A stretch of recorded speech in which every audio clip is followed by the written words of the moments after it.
하나님의 말씀은 마태복음 5장 10절부터 12절까지입니다.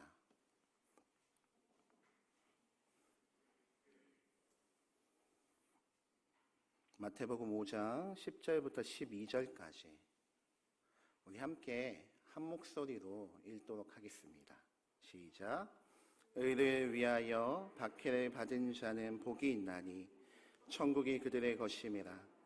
나로 말미암아 너희를 욕하고 박해하고 거짓으로 너희를 거슬러 모든 악한 말을 할 때에는 너희에게 복이 있나니 기뻐하고 즐거워하라. 하늘에서 너희의 상이 큼이라. 너희 전에 있던 선지자들도 이같이 박해하였느니라. 아멘. 네, 오늘 본문은 팔복의 이제 마지막 8번째 복, 의를 위하여 박해를 받은 자에 대한 8번째 복에 대한 이야기가 나오는데요. 의로 말미암아 박해를 받았다. 그러면 복이 있다. 그렇게 얘기하죠. 요걸 더 구체적으로 11절과 12절에 반복해서 설명하고 있는데 11절에는 나로 말미암아 예수님으로 인하여 예수님을 믿고 그 예수 그리스도를 믿음으로 말미암아 변화된 삶을 살아가면 그 인생에게 뭐가 온다는 거예요? 박해가 온다라는 거예요. 여러분들 중에 안 믿는 가정에서 처음 신앙생활, 신앙의 1세대 혹시 계십니까? 계시면 손 한번 들어보시겠어요? 내가 우리 집안에 처음 신앙의 1세대다. 계시죠? 여러분들 중에 고난과 박해 없이 믿은 사람이 있으면 손 한번 다시 한번 들어보세요. 내가 예수 그리스도 믿는데 아무 고난도 아무 박해도 없었다. 손 한번 들어보십시오.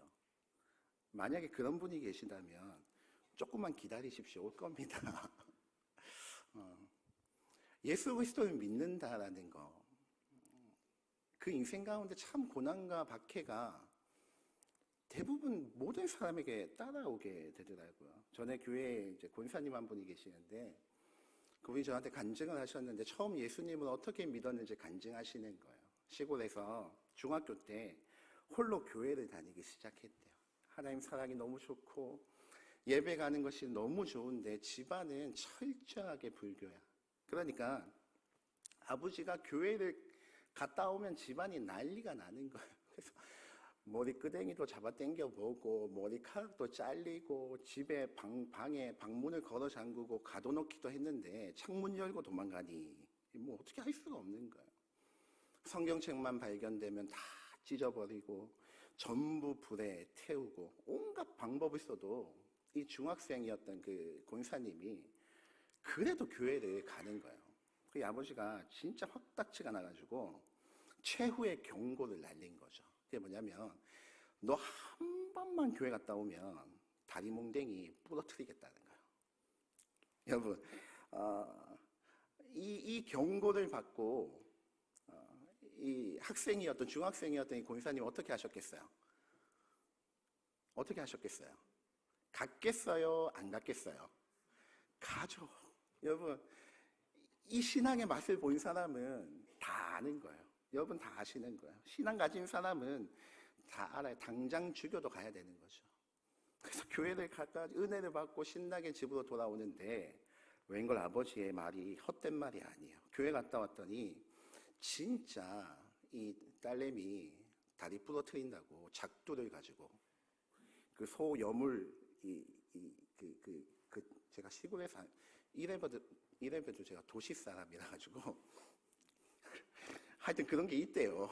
소여물 이렇게 작두질하는 작두가 있는데 그거를 방 안에 갖다 놓고 권사님이 오자마자 붙잡아가지고 다리 몽댕이를 작두 그 위에 얹은 거예요. 그리고 그걸 잡고 이 아버지가 진짜로 그걸 내리려고 힘을 꽉 주고 있는데 그때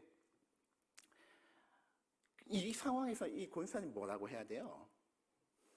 아이고 아버지요 다시는 안 갈게요. 한 번만 용서해 주이소. 뭐 이렇게 해야 될 터인데 아니요. 그때 알 수 없는 희한한 내 안에 도저히 없었던 담대함이 갑자기 딱 생기더래요. 그리고는 아버지, 그 내 다리를 작두 위에 얹어놓고 그 작두를 끌어내리려고 하는 아버지를 딱 쳐다보고는, 그 눈을 쳐다보고는 이렇게 이야기했대요. 아버지요, 다리 자르면 기어서라도 교회 갈 테니까 마음대로 하이소.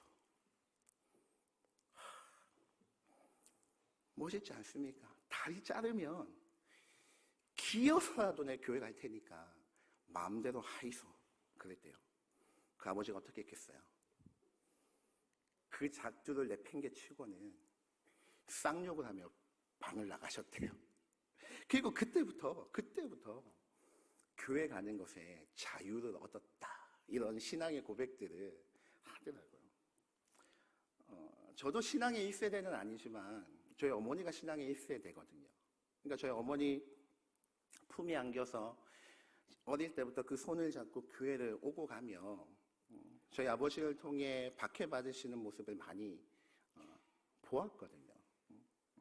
그때 저녁 예배가 이제 수요 예배도 있고 금요 기도회도 있고 또 주일 저녁도 이제 저녁에 드렸잖아요. 그렇게 저녁 예배를 다녀오면 저희 아버지가 퇴근해 오거나 아니면 술이 거나하게 취해가지고 있잖아요. 집에 문을 잠궈요. 교회 갔다 오면 집에 못 들어오게. 그러면 저희 어머니 손잡고 옥상으로 올라가는 거예요. 옥상에 올라가면 나무로 만든 평상이 있어요. 그 평상에 저희 어머니 다리를 베개 삼아 탁 눕는 거예요. 누워서 탁 보면 하늘의 별이 반짝반짝 빛나요. 저희 어머니의 다리를 베개 삼아 하늘의 별들을 이불 삼아 거기서 자고 있는 거예요. 자는 거예요. 그 품에서 자는 거예요. 그리고 아침에 눈 떠보면 어느새 집 안에 들어와 있고 뭐 이렇게 했던 기억들이 있는데, 여러분 보십시오. 예수 그리스도를 믿는 것, 그 믿는 것 자체만으로도 그 인생 가운데 박해가 온다라는 거죠. 왜 그러냐면 이건 당연한 거예요. 이걸 싫어하고 방해하는 악한 마귀의 세력이 있기 때문에 그렇다라는 거죠.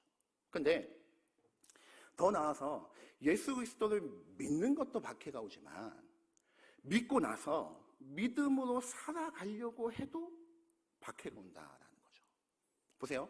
예수 그리스도를 믿는 것 그 자체도 우리에게 박해로 다가오지만 믿고 난 이후에 이 세상 가운데 믿음을 가지고 하나님의 말씀대로 살아가려고 하면 그 삶 자체에 또한 박해가 온다라는 거예요. 디모데후서 3장 12절 이런 말씀이 있어요. 모두 그리스도 예수 안에서 경건하게 살고자 하는 자는 박해를 받겠다. 그리스도 예수 안에서 경건하고 거룩하게 말씀대로 살고자 하는 자는 박해를 받게 되어진다는 거예요. 여러분, 왜 이 세상 가운데 말씀대로 살면 박해를 받을까요? 우리가 뭘 생각해야 되냐면 이 세상이 현재의 모습으로 형성되어질 때에 그냥 어느 순간에 이렇게 형성되어진 것이 아니에요. 그들 나름대로, 이 세상 나름대로의 생활의 방식과 가치관, 규범, 질서 뭐 이런 것들이 만들어져 가지고 이 사회가 형성된 거 아니겠습니까? 그런데 이 세상의 가치관, 상식, 규칙들을 형성하는 데 있어서 가장 큰 영향을 미친 것이 무엇이냐면 죄라는 거예요. 죄. 이 세상이 현재의 모습으로 형성되어지고 사람들이 가치관을 가지고 생각하고 행동하고 말하는 것에 가장 강력한 영향력을 미친 것이 무엇이냐면 죄라는 거예요. 그래서 우리가 생각하는 것, 말하는 것, 행동하는 것, 그 어느 것 하나도 죄의 영향력으로부터 벗어날 수가 없는 거예요. 그런데 그 죄 가운데 살아가는 세상 사람들이 살아가는 그 방식과는 전혀 다른 삶의 방식을 가지고 예수 그리스도를 믿음으로 말미암아 그 생활 방식을 가지고 살아가는 자가 있으면 뭐가 안 맞는 거예요? 인생의 라이프 스타일이 안 맞는 거예요. 인생의 라이프 스타일이 안 맞는 거예요. 세상의 질서와 하나님의 말씀이 전혀 다르기 때문에 그렇게 살아가는 자들이 꼴보기가 싫은 거예요. 그리고 또한 그렇게 살아가는 자를 통해 뭐가 드러나냐면 나의 죄가 드러나는 거죠. 그러니까 싫은 거예요. 싫은 거예요. 그래서 세상 가운데서는 뭐 좀 짜고 뇌물도 좀 받고 리베이트도 좀 받고 살아가고 싶고, 집안에 마누라는 있어도 또 사회생활하는데 애인 한 명 두고 싶고, 내 술 한 잔 받아라 하면 거기서 어울려가지고 그냥 눈 딱 감고 춤추며 놀고 싶은데, 그렇게 하면 이 세상 사람들이 우리를 박해하고 핍박할 이유가 하나도 없어요. 근데 그 가운데 우리에게 주신 하나님의 말씀으로 말미암아 그걸 거부하기 시작하면 그때부터 박해가 따라오는 거예요. 야, 니만 거룩하냐? 니만 깨끗하냐? 여러분, 이런 말씀 꼭 들어보셔야 돼요.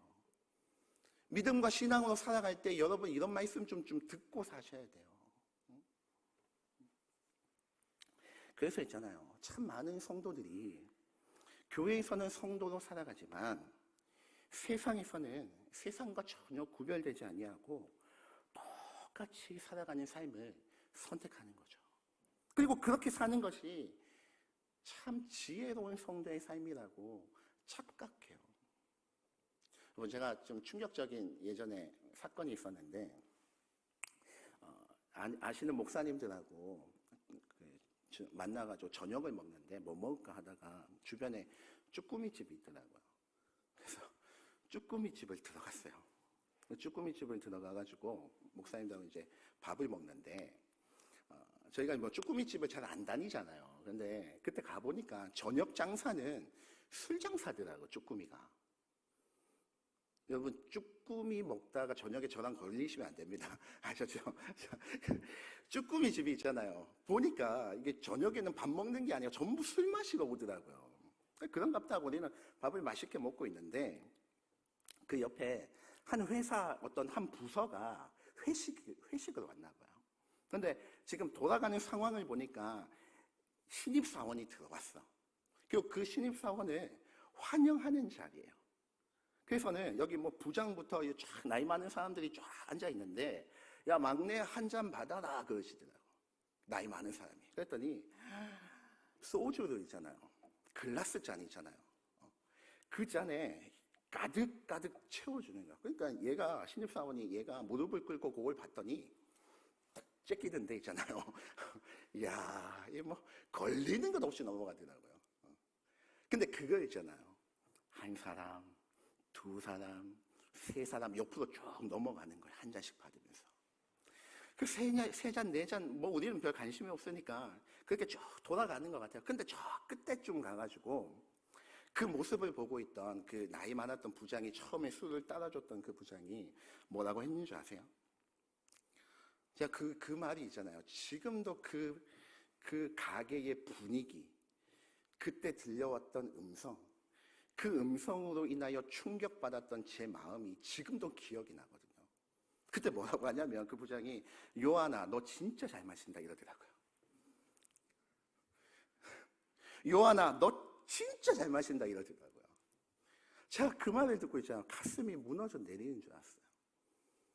그 아버지가, 그 어머니가 그 자녀를 낳고는 그 이름을 뭐라 지은 거예요? 요한이라고 지은 거예요.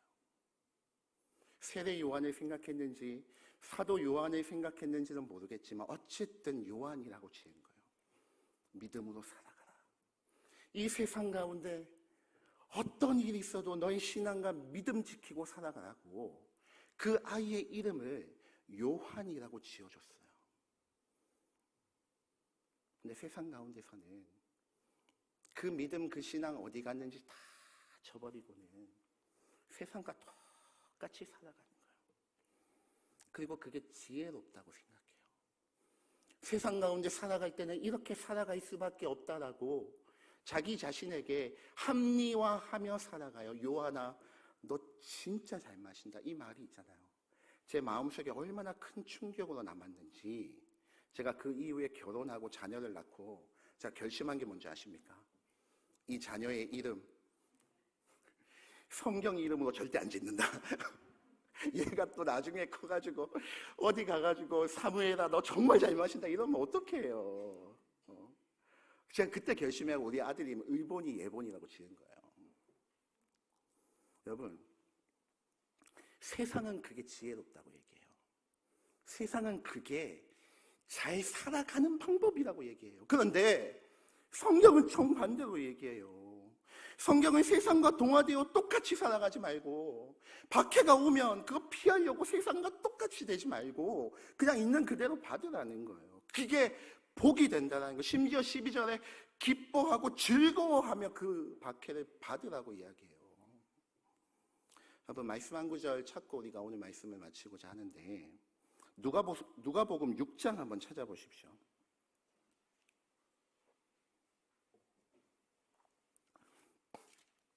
누가복음 6장에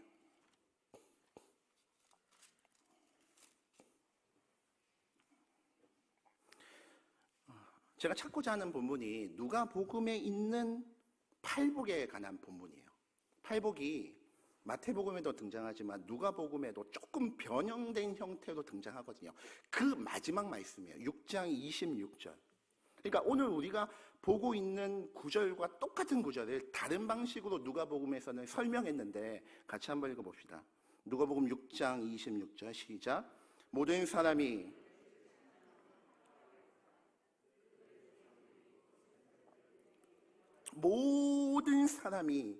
너희를 칭찬하면 뭐가 있대요? 여러분, 이거 반대 아닙니까? 모든 사람들한테 칭찬받으면 이거 복되는 거 아닙니까? 그런데 성경은 네가 모든 사람들한테 칭찬받으면 그거 화되는 일이다 이렇게 얘기해요. 왜냐하면 그 성도가 세상과 똑같아져. 더 이상 세상과 구별되지 않으니 세상의 모든 사람들에게 칭찬받고 있는 거예요. 부딪힐 일이 없는 거예요. 하나님의 말씀대로 살아가지 않으니, 세상의 방식과 똑같이 살아가니 세상 사람들이 욕할 이유가 없는 거예요. 여러분, 그래서 진짜 신앙생활 잘하는 사람은 있잖아요. 모든 사람들한테 칭찬받는 사람이 아니에요. 진짜 신앙생활 잘하는 사람은 주님을 사랑하는 자에게는 칭찬받고 주님을 미워하고 대적하는 자에게는 미움받는 것이 진짜 신앙생활 잘하는 사람이에요.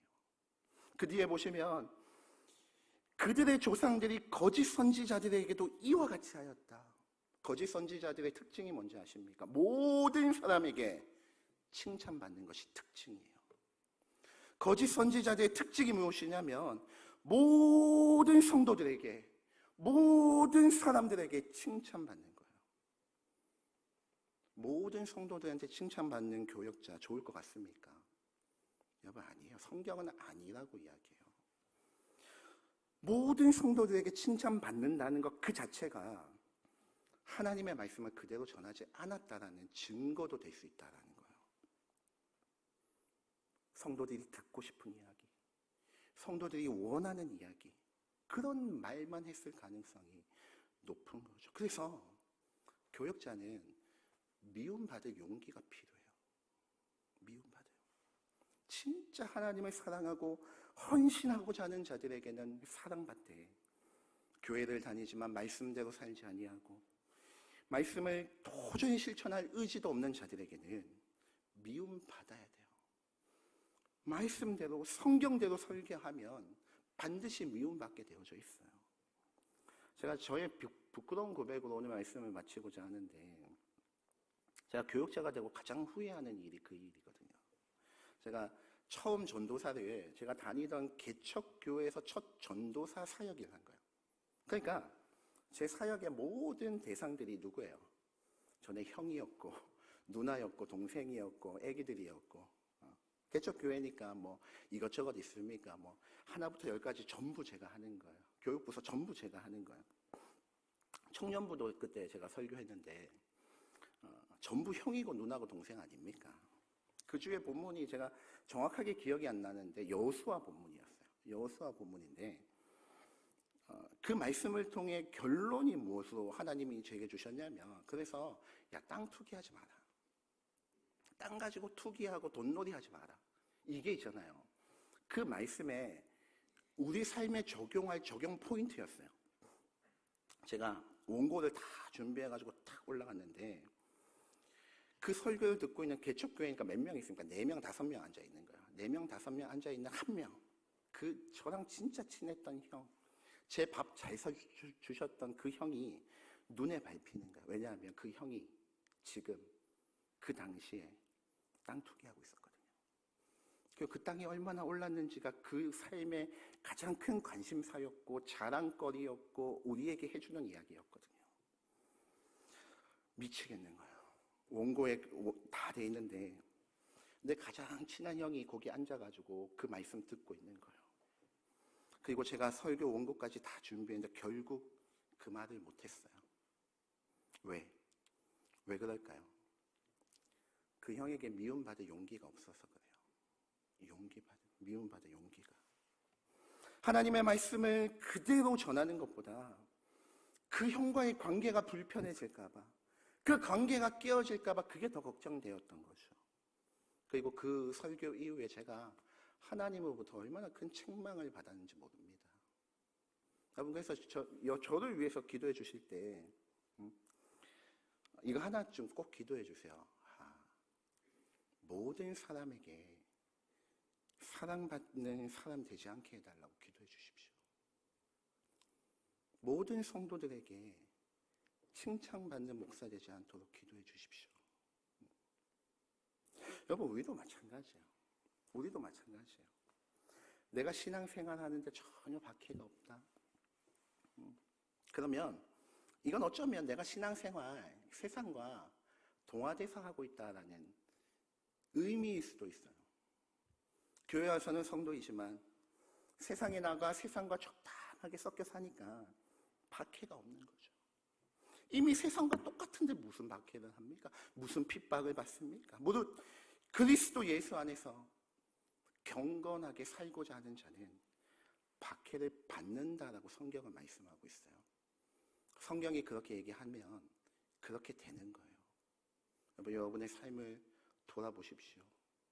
내 삶에 아무 어려움도 박해도 힘들도 없이 신앙생활 순조롭게 하고 있다면 어느 순간 나는 어쩌면 세상과 동화되어져 똑같아져 신앙생활 하고 있는 건 아닌가. 우리 자신을 돌아보았으면 좋겠습니다. 함께 찬양하도록 하겠습니다.